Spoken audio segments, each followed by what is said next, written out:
कहते हैं कि भेड़िया आया करते करते, और सच में एक दिन भेड़िया आ गया और उसने भेड़ों को खा लिया।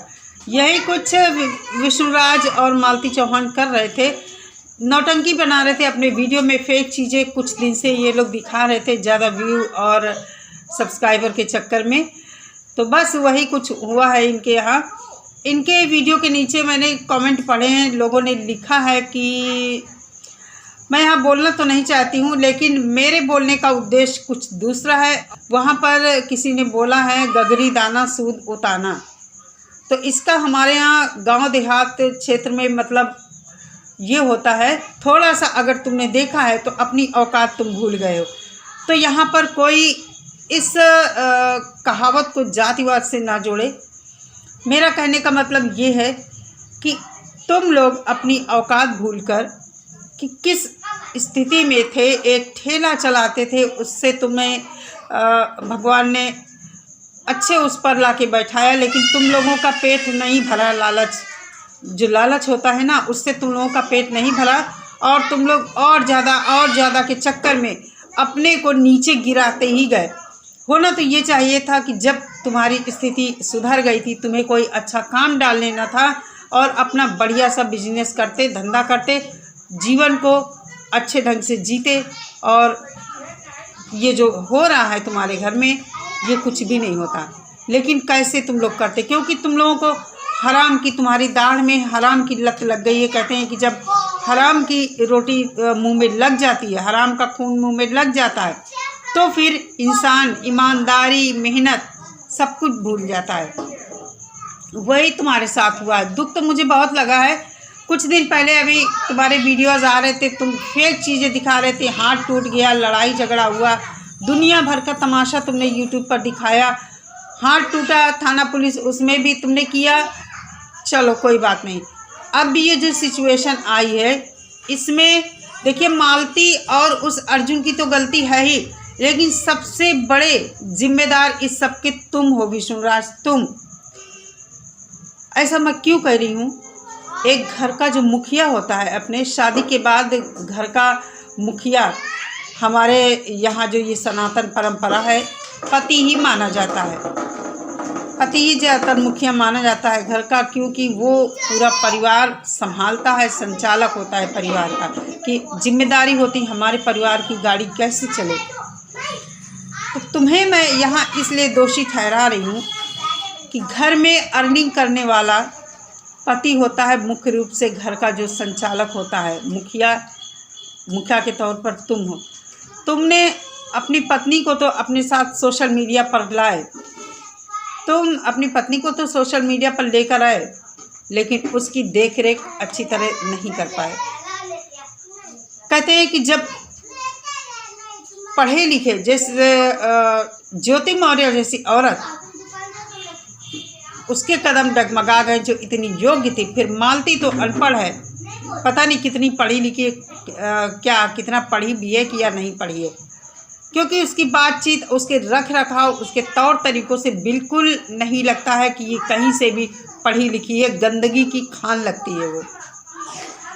अपनी पत्नी को तुम अपने साथ लेकर जगह जगह तुमने इस तरह उसे रिप्रेजेंट किया कि जैसे बहुत बड़ी तुम्हारी पत्नी हीरोइन हो गई, बड़ी कितनी बड़ी वो कलाकार है कि उसको हर जगह तुम लेकर गए। चलो मानते हैं तुमको सोशल मीडिया पर लाना था, पैसे कमाना था, उसको घर के अंदर से ब्लॉगिंग करवाते, कहीं बाहर ले जाकर कुछ शूट करते, वो नहीं तुमने किया। तुमने एकदम उसे खुला छोड़ दिया, जिसको ना रहने सहने की तमीज़ है, ना बात करने की तमीज़ है, ना घर के बाहर उसे कैसे लोगों से मिलना जुलना है, कैसे बात करना है, कैसे अपनी इज्जत को बरकरार रखना है, उसे खुद नहीं पता है। तो आज यही तुम्हारे साथ सब हुआ है। कहते हैं ना कि ये जो चकाचौंध होती है, पैसे की चकाचौंध अच्छों को नीचे गिरा देती है, वही तुम्हारे साथ हुआ है। कोई तीसरा थर्ड पर्सन आपके घर में कैसे घुस सकता है? जब कहीं से लूज पॉइंट कुछ वो देखेगा तभी ना। कैसे तीसरा आदमी तुम्हारे घर में घुस गया? इतनी छूट तुमने खुद मालती को दी है कि आज तुम्हें ये सब भोगना पड़ रहा है। छूट देने का मतलब ये नहीं कि उसे इतना टाइट रखते कि कहीं ले नहीं जाते, घुमाते नहीं, कुछ काम नहीं करवाते। ये ऐसा बिल्कुल नहीं है। अपने परिवार के साथ अच्छे ढंग से टाइम गुजारना, तुम्हारी भी कहीं ना कहीं कमी कुछ होगी तभी ऐसा हुआ है। ऐसा तुम मानो कि तुम्हारी भी कहीं मालती की तरफ से तुम जरूर लापरवाह हुए हो तभी ऐसा हुआ है। बिना तुम्हारी लापरवाही के ये कुछ नहीं हुआ होता। यहाँ पर मैं नन्हे ओझा जी को भी कहना चाहूँगी कि विष्णुराज की टोटल बातें आप वहाँ सुन रहे हैं, उनकी कहानी जो वो बता रहे हैं, आपने उनसे वहाँ पर कोई क्वेश्चन नहीं किया। और मेरी समझ में ये नहीं आया जिस तरह विष्णुराज जब रिकॉर्डिंग सुना रहे हैं, हंस रहे हैं बाकायदा, क्या ये अच्छी बात है कि पत्नी की बेइज्जती सोशल मीडिया पर कराई जाए?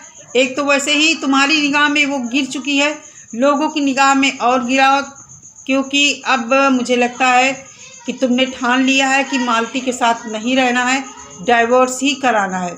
अगर ये ठान लिया है तब तो चलो कोई बात नहीं है, तुम्हारा जो मन है वो करो।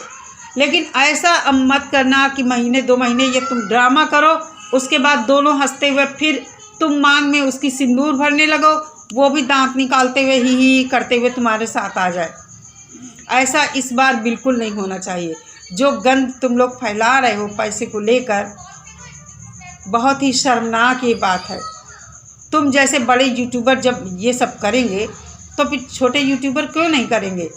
एक समय था कि अश्लीलता के खिलाफ आवाज़ उठाई गई थी, थोड़ी रोक लगी थी, तुम लोगों ने भी उसमें सहयोग किया था, लेकिन फिर से तुम खुद ही जब वो कर रहे हो तो दूसरों को क्या कहोगे तुम भाई?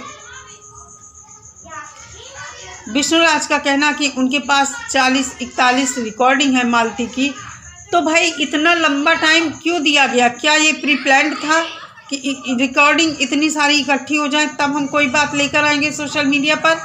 और फिर सोशल मीडिया पर लेकर क्यों आना? अपने घर में अपने तरीके से उसको क्यों नहीं सुलझाया गया? ये इतनी सारी रिकॉर्डिंग क्यों इकट्ठी करी गई? क्या प्रूफ इकट्ठे किए गए कि हम आगे चलकर थाना पुलिस करेंगे, वहाँ प्रूफ देंगे? क्या है ये सब? इसको भाई क्लियर करना अपनी वीडियो में। मैं वीडियो में आपको भी मेंशन कर रही हूँ, राहुल को भी मेंशन कर रही हूँ, तो आप लोग इस बात को क्लियर करना। मेरी समझ में ये कुछ आया नहीं कि आखिर ये सब क्या चल रहा है। ओझा जी ने जो वीडियो शूट किया है विष्णुराज के साथ, उसमें ओझा जी ने उनसे कोई, जो बहुत सारे क्वेश्चन हो सकते थे वहाँ पर, लेकिन ओझा जी ने कोई क्वेश्चन नहीं किया। नो डाउट उनकी पत्रकारिता पर मुझे बिल्कुल शक नहीं है, लेकिन यहाँ पर मुझे थोड़ा सा ये लगा कि आपने कोई क्वेश्चन ही नहीं पूछा। आपको बहुत सारे वहाँ क्वेश्चन उठ सकते थे तो कुछ चीज़ें क्लियर होती। विष्णुराज जो जिस तरह बातें सब बता रहे हैं, कहीं ना कहीं मुझे डाउट है कि ये क्या सब चल रहा है, क्या फिर से कोई ड्रामा चल रहा है? लेकिन पता नहीं भाई, बस इसका प्रूफ सबसे बड़ा यही हो सकता है कि इसके बाद ये रिकॉर्डिंग सुनाने के बाद, थाना पुलिस करने के बाद आप लोग दोबारा से फिर साथ नहीं आएंगे, क्योंकि कब से आप लोगों का ये ड्रामा चल रहा है, कब से, जिसको आप लोग प्रूफ कर रहे हैं कि ये सब सही है, ये सब सही है। तो अगर आप लोगों को साथ में रहना है तो इसको ऑफलाइन नहीं कर सकते थे क्या? अगर अब संबंध ख़त्म करना है तब अलग बात है। बहुत कंफ्यूज हूँ मैं कि ये सब क्या चल रहा है। ज़्यादा मैं कुछ नहीं कहूँगी, चलिए आगे वीडियो देखते रहिए आप लोग भी, मैं भी देखती हूँ। लेकिन इतना ही कहना चाहूँगी कि पहले संयुक्त परिवार होते थे, उसके बाद कम होते होते एकल परिवार आए। अब ये लगता है कि लोगों को एकल परिवार भी नहीं भा रहे, एकदम स्वच्छंद रहना चाहते हैं, परिवार में बंधना ही नहीं चाहते हैं। बिल्कुल पाश्चात्य सभ्यता वाली चीज़ें यहाँ आ गई हैं। ना पत्नी पति के साथ रहना चाहती है, ना पति पत्नी के साथ रहना चाहता, मतलब किसी तरह का बंधन कोई स्वीकार ही नहीं करना चाहता, स्वच्छंद रहना चाहते हैं। तो इन लोगों के वीडियो देखकर बड़ा कंफ्यूज हूँ मैं कि आखिर सब क्या चल रहा है, सही है गलत है क्या है? इतनी सारी रिकॉर्डिंग्स क्यों इकट्ठी करी गई हैं? जो भी है आगे अभी आप लोगों को वीडियो में देखने को मिलेगा। चलिए मिलते हैं अपने अगले वीडियो के साथ। सभी लोग अपना बहुत सारा ख्याल रखिए। नमस्कार।